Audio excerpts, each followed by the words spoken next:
जारागुरियाव बीर जोहोलाव क'पारेटिभ ससाइटिनि बानजायनायाव साखोन-सिखोन हाबाफारि खुंफुंदों। ओनसोलखौ साखोन-सिखोन खालामनाय थांखिजों आरो भारत सरकारनि स्वच्छ अभियान बिथांखिखौ नोजोर होनानै गसाइगाव महकुमानि सिङाव थानाय जारागुरि बाजारखौ दिनै बीर जोहोलाव क'पारेटिभ ससाइटिनि बानजायनायाव साखोन-सिखोन खालामनाय हाबाफारि लायो।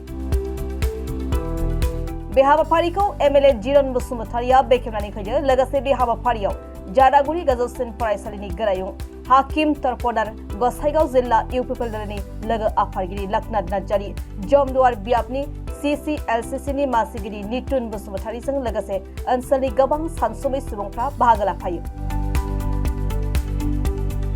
बे हाबाफारियाव बाहागो लानानै बीर जोहोलाव क'पारेटिभ ससाइटिनि बेबायदि मोनसे मोजां हाबाफारि लानायखौ एमएलए जिरन बसुमतारिया बाख्नायनानै बेबायदि हाबाफारिखौ जों बयबो लानांगौ, मानोना गावनि ओनसोलफोरखौ साखोन-सिखोन खालामनाया जोंनि थांखि जानांगौ होननानै फोरमायो।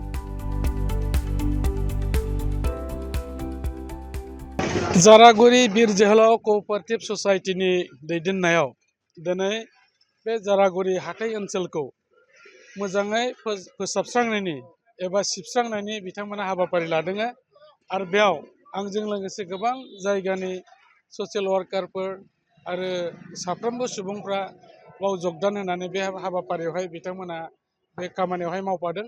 आं मिजिंथिदों जेरैबायदि जोङो भारतबर्षनि मानगोनां प्रधान मन्त्रि नरेन्द्र मदिजिया भारतखौ मोनसे साफ सिखोन खालामनो थाखाय स्वच्छ भारत अभियान लानानै मोनसे समाव बेखौ खालामबाय थायो। थिग बेबादिनो बेजोंनो लोब्बा लाखिनानै हाबाफारिया उन सिगां जादों, थेवब्लाबो बेजोंनो लोब्बा लाखिनानै जोङो बे ओनसोलखौ गावबागाव ओनसोलखौ साफ सिखोन लाखिनो थाखाय बे दिनैनि जे सिबस्रांनाय हाबाफारि बेखौ बिथांमोना लादों।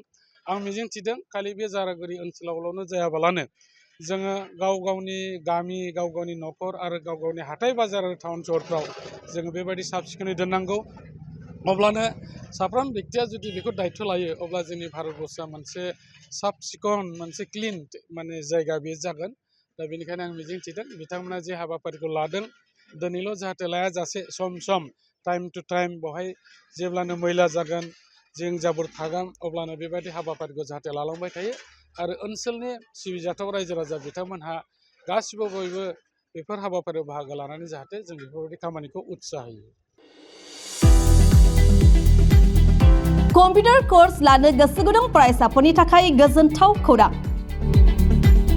कम्पिउटार कोर्स आरो स्टेनोग्राफि फोरोंथायनि थाखाय बेसेन होनाङालासे सोलोंसाफोरनि मुं थिसननाया सोलिगासिनो।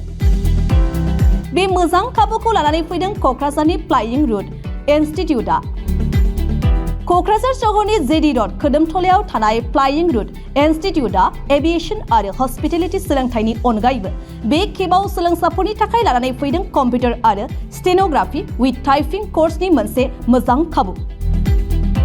कम्पिउटार आरो स्टेनोग्राफि कोर्स सोलोंनो गोसो गुदुं फरायसाफोरनि थाखाय क'क्राझारनि फ्लाइंग रुट इनस्टिट्यूटआव 30 सोलोंसाफोरनि थाखाय बेसेन होनाङालासे मुं थिसननाया दासान्दि सोलिगासिनो आरो फैगौ 31 मार्चसिम सोलिबाय थागोन। रोंगौथि गोनां फोरोंगिरि आरो गासै मोजां खाबु थानाय बे फसंथानाव 1 बोसोरनि थाखाय PGDCA कोर्स, 6 दाननि थाखाय DCA कोर्स आरो 3 दाननि थाखाय CCA कोर्सनि सोलोंथाय लानो हागोन।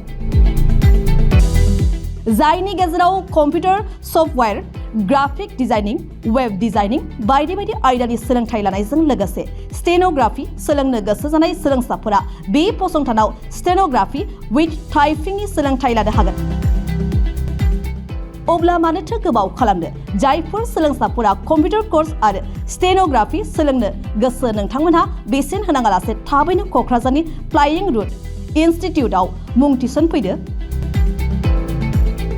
मुं थिसननो थाखाय थोंजोङै क'क्राझारनि खोदोमथलायाव थानाय फ्लाइंग रुट इनस्टिट्यूटआव फैनो हागोन आरो बांसिनै मिन्थिनो थाखाय 9394796813 नङाब्ला 8099554765 मबाइल नम्बराव फोनांजाब खालामनानै खौरां लाहरनो हागोन।